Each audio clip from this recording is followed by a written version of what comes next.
Soy José de Bonsai Evolution y bueno, hoy vamos a ver una serie de conceptos básicos que la gente, entre los cuales yo me incluyo, ha habido muchas veces la creencia de que cuando metemos una planta en una maceta de bonsai ya tenemos un bonsai y no es así. Entonces, bueno, no voy a tratar de dar lecciones a nadie, pero porque no puedo. Pero bueno, si puedo ayudar a alguien que sepa algo menos que yo, pues oye, perfecto, entonces el vídeo habrá cumplido su misión.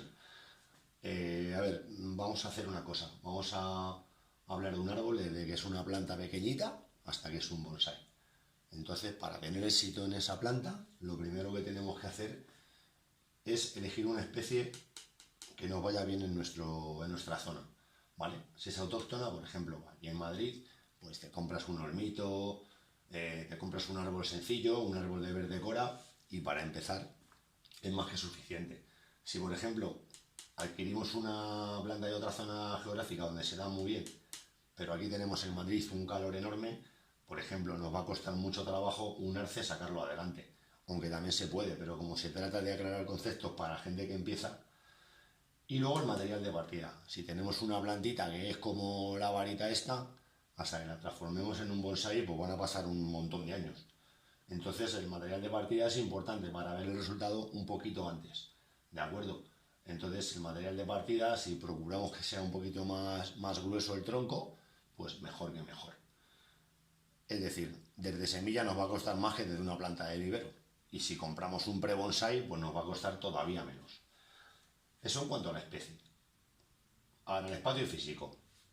Si tenemos una plantita pequeña y la metemos en un recipiente pequeño y queremos llegar a tener un bonsai con un tronco gordo en poco tiempo, pues no lo vamos a conseguir, ni vamos a disfrutar el camino del árbol.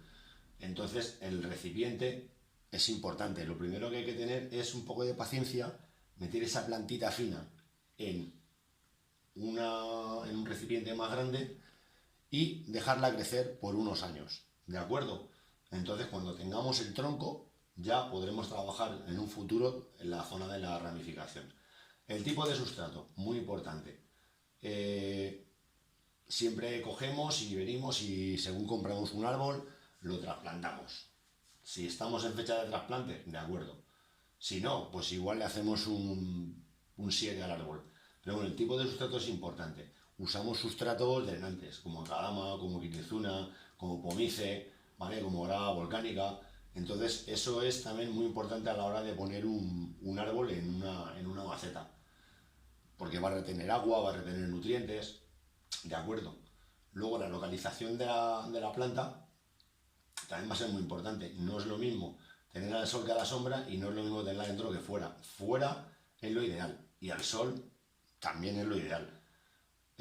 Ahora bien, dentro de casa, pues si no hay más remedio que tenerla dentro de casa, pues cerca de una ventana y por supuesto de vez en cuando abrirla para que el sol le dé directo, porque resulta que si a través de la ventana perdemos todas las propiedades que le da el sol a la planta.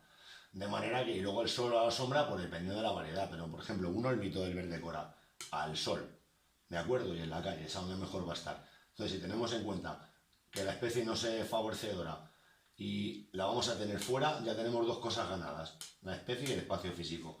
El riego, pues lo más importante de todo. La frecuencia con la que podamos regar y el tipo de agua que tenemos es súper importante. El tipo de agua, por ejemplo, aquí en Madrid, pues es un agua buena para regar árboles. En otras zonas de España no. Pero bueno, por eso está la osmosis, pero eso ya es complicar la cosa. La osmosis que hace que el agua esté más blandita y no le metas sales al árbol más que las de las que hacen falta. Y la frecuencia de riego, pues aquí entra muy directamente también el tema del sustrato. Si le ponemos un sustrato muy gordo y muy drenante, vamos a tener que regar muchísimo más. Si, por ejemplo, podemos regar solamente una vez al día, pues le vamos a meter un sustrato de un grano pequeñito. Y si podemos regar muchas veces y nos lo permite nuestro trabajo y demás, pues vamos a regar más o menos veces, dependiendo de todo esto. No regar por regar. Si por ejemplo traemos un árbol a casa de un vivero y tiene tierra negra de esta mala, a veces pensamos que por arriba está seco y no hacemos nada más que regar y las raíces se pudren. Entonces a veces matamos más árboles por ahogamiento casi que por sequedad. Entonces es importante con un palillito de madera meter dentro del sustrato y mirando si está húmedo no hace falta regar. Entonces a veces regamos demasiadas veces. Y después el abonado. El abonado, tenemos abono químico, abono orgánico. Dentro del orgánico, igual que del químico, hay líquidos y hay sólidos. Y bueno, todos estos tienen una composición de nitrógeno, fósforo y potasio. El nitrógeno para la parte aérea, para la parte verde. El potasio sería para la zona de las raíces. El fósforo, perdón, y el potasio sería para tema de fructificación y demás. Y luego la frecuencia del abonado, porque a veces nos pensamos que con abonar una vez nos vale y ese abono se degrada y dejamos de abonar. Hay que reponer el abono con frecuencia, cada mes y medio hay que reponer abono. Entonces, básicamente, sin entrar en muchos detalles, para tener éxito en el cultivo del bonsái, ¿de acuerdo? Tenemos que elegir una especie adecuada, tener un espacio físico adecuado, regar bien y después de tener la especie, colocarla en su sitio y regar bien, pensamos en abonar. El abono al principio nos puede dar un poco lo mismo siempre y cuando la planta vaya comiendo. Porque todo esto, no nos equivoquemos, esto forma parte de la agricultura. El bonsái empieza después.